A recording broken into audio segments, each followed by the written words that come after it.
Bonjour à tous, bienvenue pour ce point sur l'actualité de ce 7 juillet 2026.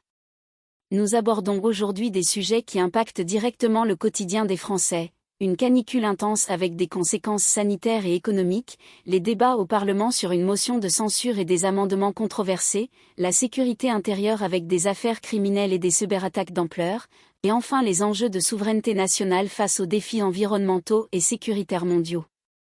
Nous analyserons ces faits avec précision, sans phare. Impact direct sur les Français.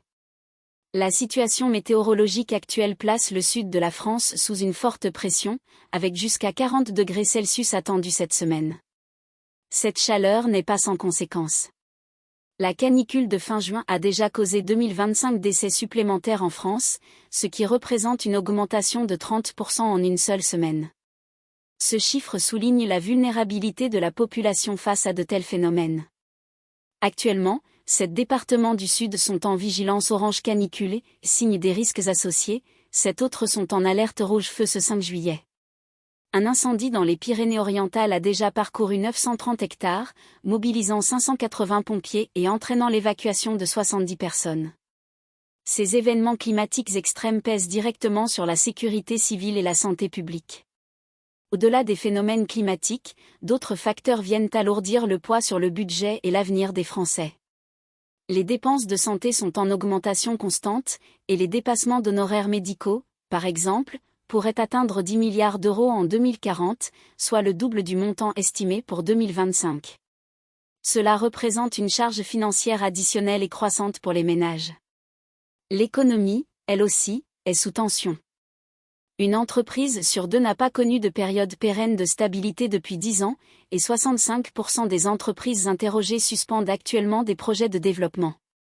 Cette instabilité économique se répercute sur l'emploi et l'investissement. Même le développement technologique, tel que l'intelligence artificielle, a son coût énergétique. Les data centers de l'IA représentent environ 2% de la consommation électrique française, un chiffre qui interroge sur la souveraineté énergétique et l'empreinte environnementale. Comme l'a souligné Virginie Calmel, présidente de Croissance Plus, je ne vois pas comment le taux de chômage pourrait baisser. Ces faits dressent le tableau d'une France confrontée à des défis multiples, allant de la crise climatique aux pressions économiques et sanitaires. Politique partisane. Au chapitre de la politique nationale, l'Assemblée a été le théâtre d'un débat sur la responsabilité du gouvernement. Le Premier ministre a ainsi répondu à la motion de censure déposée par les écologistes. Cette motion visait à engager la responsabilité du gouvernement, mais elle a été rejetée, recueillant seulement 132 votes en sa faveur. Ce score est inférieur au seuil requis, confirmant le maintien du gouvernement Lecornu. Le déroulement de ces votes et le nombre de suffrages exprimés sont des indicateurs de la dynamique parlementaire actuelle. Un autre point a cristallisé les tensions politiques et suscité un débat national. Le groupe La France Insoumise, LFI, a proposé un amendement visant à autoriser les personnes fichées terroristes à accueillir des enfants relevant de l'aide sociale à l'enfance, les enfants ASE. Cet amendement, porté par la parlementaire Gabrielle Catala de LFI, a immédiatement provoqué un tollé. Face à la polémique générée par cette proposition, et après de vifs échanges en commission, l'amendement a été finalement rejeté. Les parlementaires LFI ont par la suite retiré leur texte. Cet événement a ravivé les interrogations sur la nature de certaines propositions législatives et leur compatibilité avec la protection de l'enfance. Il met en lumière des désaccords fondamentaux sur des questions de sécurité et de valeurs au sein de l'échiquier politique français. Comme l'a déclaré Jonas Haddad, porte-parole Les Républicains, chaque jour, LFI plonge un peu plus dans le sordide. Cette déclaration résume la perception d'une partie de la classe politique face à la ligne adoptée par le groupe parlementaire. Les enjeux politiques actuels sont donc marqués par des tentatives de renversement du gouvernement, qui n'aboutissent pas, et par des propositions législatives qui soulèvent des questions sur la cohésion nationale et la protection des citoyens les plus vulnérables. Sécurité et justice. Sur le front de la sécurité et de la justice, plusieurs affaires criminelles retiennent l'attention et illustrent les défis auxquels la France est confrontée. Dans l'affaire de la disparition de Delphine Jubillard en décembre 2020, son époux Cédric Jubillard a avoué le meurtre de son épouse. Cette avancée met un terme à des années d'enquête et de questionnement pour la famille et l'opinion publique. Parallèlement, une perquisition est en cours chez Jérôme Barella, le suspect dans le meurtre de Liana, une fillette de 11 ans. Ces affaires rappellent la persistance de crimes graves sur le territoire. Le 19 juin dernier, un adolescent prénommé Louis a été lynché à mort. En réaction à ce drame, environ 4500 personnes ont marché à Narbonne pour exprimer leur soutien à la famille et leur demande de justice. Ce type de mobilisation citoyenne souligne l'émotion et la colère face à la violence. La mère de Louis a d'ailleurs déclaré « Je veux redonner tout le sens au mot perpétuité pour que plus aucune mère n'ait le cœur brisé », exprimant une attente forte envers le système judiciaire. En matière de justice, Rima Hassan sera jugée mardi à Paris pour apologie du terrorisme, suite à un tweet publié fin mars. Cette convocation devant la justice s'inscrit dans le cadre des poursuites pour des expressions publiques considérées comme problématiques au regard de la loi. Enfin, la menace cybernétique continue de s'intensifier, affectant entreprises et infrastructures. Récemment, près de 100 gigaoctets de données, incluant des vidéos et des identifiants, ont été volés après le piratage d'une entreprise spécialisée dans l'intelligence artificielle. Ce vol de données est significatif en volume et en nature, soulignant la valeur des informations ciblées par les cybercriminels. Dans le même temps, de multiples vulnérabilités ont été identifiées, affectant des systèmes critiques comme Microsoft Azure Linux et le noyau Linux de Red Hat.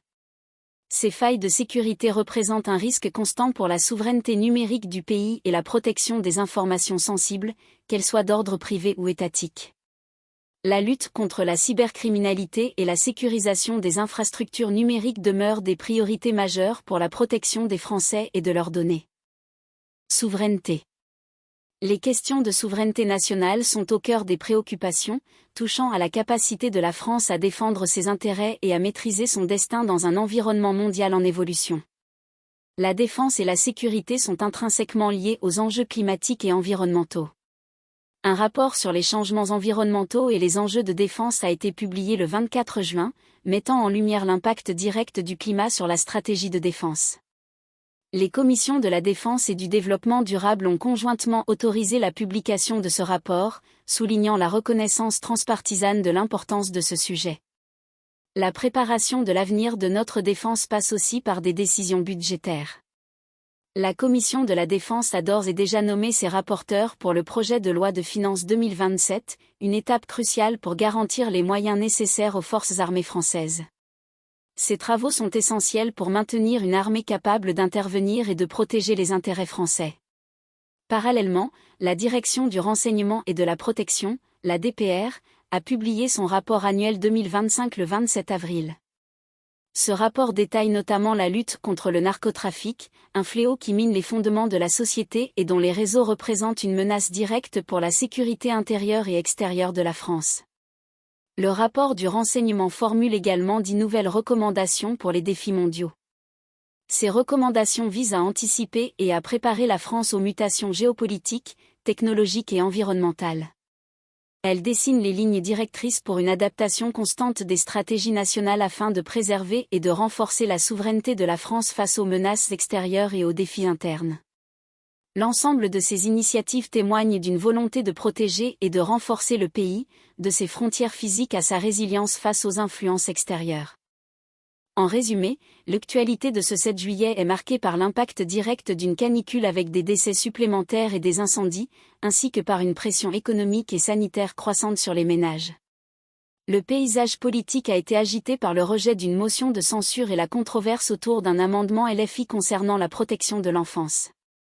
Côté sécurité, l'aveu de Cédric Jubillard dans l'affaire Delphine, l'enquête sur le meurtre de Liana et une marche citoyenne pour Louis montrent la persistance de la criminalité, tandis que des cyberattaques importantes menacent nos données. Enfin, la souveraineté nationale est renforcée par des rapports stratégiques sur la défense et des recommandations du renseignement face aux défis environnementaux et mondiaux. Ces faits dessinent les contours des enjeux prioritaires pour la France et ses citoyens.